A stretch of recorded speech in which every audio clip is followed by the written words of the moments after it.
It wasn't the gift itself that terrified him. It was the chilling, escalating message hidden in the packaging.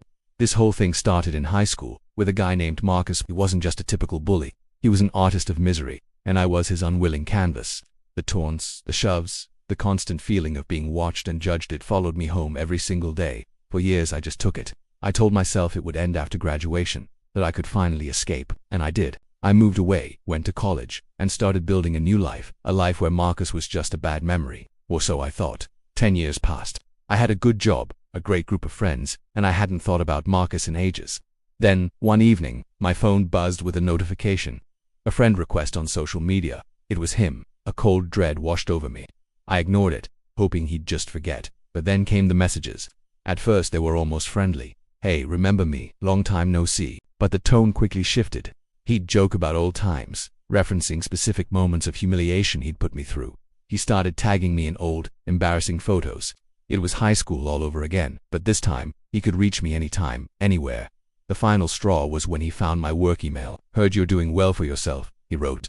"Funny how things turn out. Maybe I should come visit your fancy office sometime." That wasn't a suggestion. It was a threat. The old fear came rushing back, but this time, it was mixed with a decade of frustration and anger. I went to the police, but they said, without a direct, explicit threat, there wasn't much they could do. "Just block him," they advised. But I knew it wouldn't be that simple. Blocking him would feel like hiding, like letting him win again. That night I couldn't sleep. I paced my apartment, my mind racing. I couldn't fight him with threats or anger. That was his language. I needed a different approach. I had to speak a language he wouldn't understand, at least not at first. An idea, strange and unsettling, began to form. I wasn't going to be a victim anymore. I was going to turn the tables, using his own tactics of psychological warfare against him. I was going to become the ghost that haunted him. The plan was simple, yet meticulously crafted. I would send him a gift every single day for a year. Not expensive things, just small, mundane items. The power wasn't in the gift, but in the consistency, the relentlessness, and the subtle, hidden messages. Day one began with a single, unadorned sugar cube. I found his address online. It wasn't hard. I placed it in a small, plain brown box with no return address and sent it on its way. I imagined him opening it.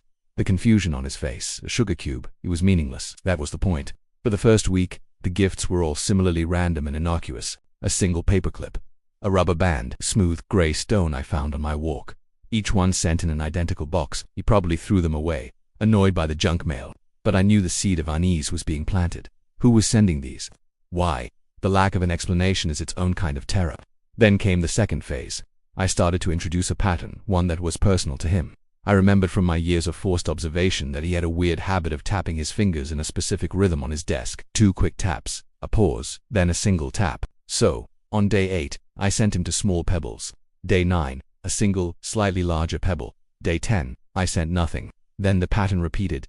2 buttons, then 1. 2 beads, then 1. It was our secret language, one he had taught me through his own nervous tics. He wouldn't recognize it consciously at first, but his subconscious would. The gifts were no longer random. They were speaking to him in a language he didn't even know he knew. The message was simple. "I see you. I remember everything." The 3rd month is when things escalated again. I moved from patterns to memories. I started sending items that directly referenced his past actions, but in a way only he and I would understand. I sent a single, slightly bent straw, just like the ones from the cafeteria where he'd once accidentally tripped me, sending my lunch tray flying. I sent a small, torn piece of blue cloth, the same color as the jacket he'd been wearing the day he'd cornered me by the lockers. I sent a dried-up leaf from a sycamore tree, like the one we stood under when he told the whole group a lie about me that followed me for months. These weren't just gifts anymore. They were artifacts from a museum of his cruelty. Each box was a little piece of his past arriving on his doorstep. The confusion he must have felt would be slowly turning into a creeping dread. Who else could possibly know these tiny, specific details? Who was holding a mirror up to his ugliest moments? The anonymity was crucial. I was a ghost, a faceless reminder of his own history. Half a year in, the nature of the gifts changed once more. They became more personal, more invasive. I wasn't just referencing our shared past. I was showing him I knew his present. Thanks to his own love of oversharing on social media, it was easy. He posted a picture of his new coffee maker. The next day he received a single, generic coffee filter in the mail. He checked into a restaurant for dinner. A few days later, a book of matches from that very restaurant arrived. He complained online about a flat tire. The next day's package contained a single, tiny screw. I was no longer a ghost from his past. I was a phantom in his present, watching his every move. The message was clear. You thought you could reach into my life. I'm already in yours. I'm everywhere. You can't see me, but I can see you. The power dynamic had completely flipped. He was the one feeling watched, the one feeling helpless. I tracked his social media like a hawk, not just for gift ideas, but for his reaction. At first, there was nothing. Then, around the 8-month mark, the cracks started to show. His posts became less frequent, more paranoid. He'd post vague statuses like, feeling like someone's watching me, or is this some kind of sick joke? His friends would reply with confused emojis or tell him he was being weird. He couldn't explain it to them. How could he? Someone is sending me a paperclip and a coffee filter and it's freaking me out. He sounded unhinged. He had isolated me with fear, and now I was isolating him with his own paranoia. He started deactivating his accounts, one by one, retreating from the digital world where he once felt so powerful. He was trying to hide, but he didn't know who he was hiding from. The final phase was the most direct. For the last month, the gifts stopped being objects and became words. Every day he received a small card, and on it was a single printed word. Day 335.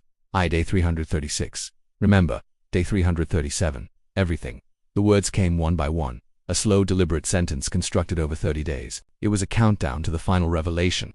I imagined him, each morning, going to the mailbox with a knot in his stomach, wondering what word would arrive today. The final week's words were, "You can't hide from what you did." On the 365th day, the final package arrived. It was slightly larger than the others. Inside, there was no object, no word. There was just a small mirror, nothing else. Just a simple, cheap mirror, forcing him to look at himself, forcing him to confront the person who had caused so much pain, the person who was now so terrified. My message was complete.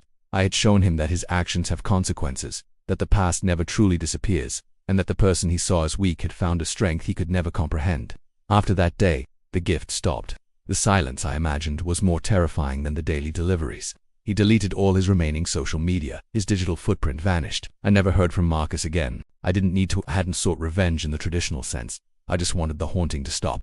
So I became the haunter. I took back my peace, one small, brown box at a time. Thank you so much for watching my story. If you've ever dealt with something similar, know that you are not alone and your strength is greater than you think. Don't forget to like this video if it resonated with you, and subscribe for more stories. See you next time.